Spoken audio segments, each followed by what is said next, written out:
الحمدللہ وکفا وسلام علی عبادہ الذین اصطفیٰ اما بعد فاعوذ باللہ من الشیطان الرجیم بسم اللہ الرحمن الرحیم یا حی یا قیوم ایاک نعبد و ایاک نستعین برحمتک استغیث اللہم صلی علی سیدنا محمد وعلی آل سیدنا محمد وبارک وسلم۔ میرے پیارے دوستو، السلام علیکم ورحمۃ اللہ وبرکاتہ۔ حکیم امتیاز دانش فرام پاک ہربل دواخانہ نزد مرحبا سویٹس بیکرز فتح پور روڈ چوک اعظم سے مخاطب ہوں۔ آج جس بیماری کے بارے میں ہم بات کر رہے ہیں وہ ہے ملیریا بخار۔ ملیریا بخار جو ہے یہ تقریباً موسم گرما میں بھی ہو جاتا ہے اور بعض لوگوں کو موسم سرما میں بھی ہو جاتا ہے۔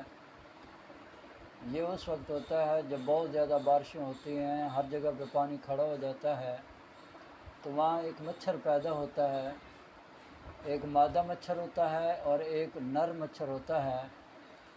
جو مادہ مچھر ہوتی ہے جب وہ ڈستی ہے، جب وہ کسی تندرست شخص کو کاٹتی ہے تو اس کے کاٹنے سے جو ہے وہ انسان کو ملیریا بخار ہو جاتا ہے۔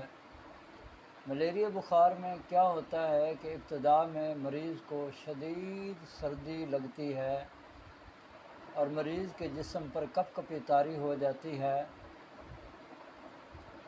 اور اس کے ساتھ ہی مریض کے دانت بجنے لگتے ہیں اور مریض کو بہت زیادہ سردی محسوس ہوتی ہے۔ اس وقت مریض چاہتا ہے کہ میرے اوپر کوئی 10-12 رضائیاں، کوئی کمبل ڈال دیے جائیں تاکہ مجھے حرارت ملے۔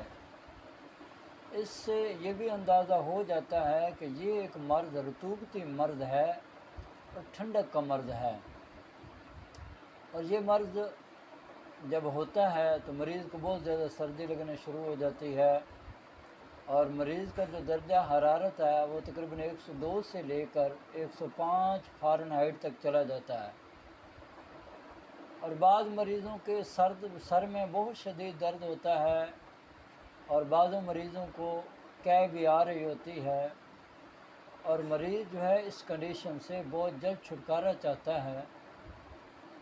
بعض مریضوں کو سنا گیا جب ان کو یہ ملیریا بخار ہوا تو وہ یہ کہتے تھے کہ آپ ہمارے پاس یا ہمارے کمرے میں اتنی آگ جلائیں کہ اس کی بہت زیادہ تپش ہمیں محسوس ہو، تاکہ یہ جو ہمارے اوپر جو حال بنا ہوا ہے، یہ جو سردی لگی ہوئی ہے، یہ جو کپ کپی لگی ہوئی ہے، یہ ختم ہو جائے۔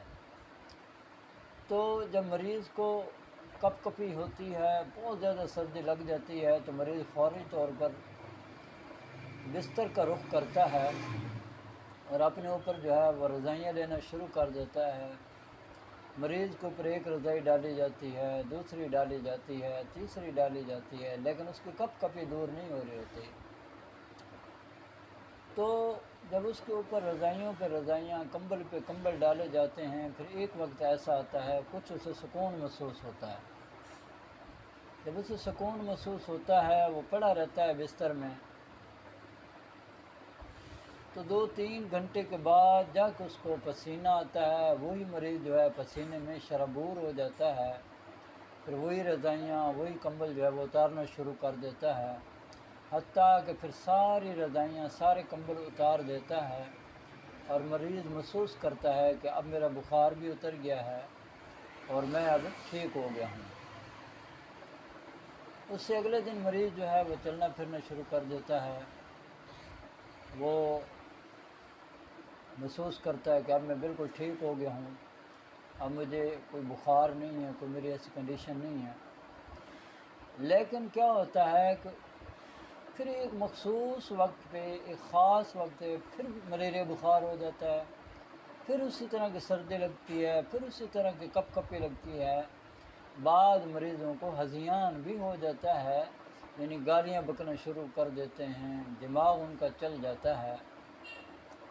بہرحال اس بیماری سے، اس بخار سے جتنی جلدی ہو سکے کوشش کریں کہ اس کے نجات حاصل کریں، ورنہ یہی بخار جو ہے پرانا ہو جاتا ہے اور بار بار مریض جو ہے اس میں مبتلا ہوتا رہتا ہے، اور جس کی وجہ سے مریض بہت زیادہ کمزور ہو جاتا ہے۔ تو ایسے مریض بھی دیکھے گئے، جب وہ انگریزی دوائیاں کھاتے ہیں تو ان کے بخار کو دبا دیا جاتا ہے، تو سال بعد جا کے ملیریا کا پھر اثر ہو جاتا ہے، ایک سال بعد دوبارہ پھر اثر ہو جاتا ہے ملیریا بخار کا، کیونکہ اس کا بخار جو نکالا ہی نہیں گیا بلکہ اس کے بخار کو دبایا گیا ہے۔ تو میرے بھائیوں، میرے دوستوں، اس کے علاج کرتے وقت سب سے پہلے غذا کا خاص خیال رکھنا چاہیے۔ ایسی غذا دینی چاہیے مریض کو جس سے حرارت اس کی بحال ہو۔ اور میں جو ایک آپ کو نسخہ بتا رہا ہوں، یہ نسخہ آپ استعمال کریں، انشاءاللہ تعالیٰ تیسری چوتھی خوراک پہ ملیریا کا نام و نشان بھی نہیں ہوگا۔ تو آپ یہ نسخہ نوٹ فرما لیں، لکھ لیں، یا بار بار ویڈیو کو دیکھیں، انشاءاللہ تعالیٰ یہ نسخہ آپ لکھ لیں، لکھنے کے بعد اس کو بنائیں، بنانے کے بعد اس کو استعمال کریں اور اپنے گھر میں تیار رکھیں۔ یہ وہ نسخہ ہے جو ہر قسمی موسمی بخار کو بھی ختم کرتا ہے، ملیریا بخار کو بھی ختم کرتا ہے۔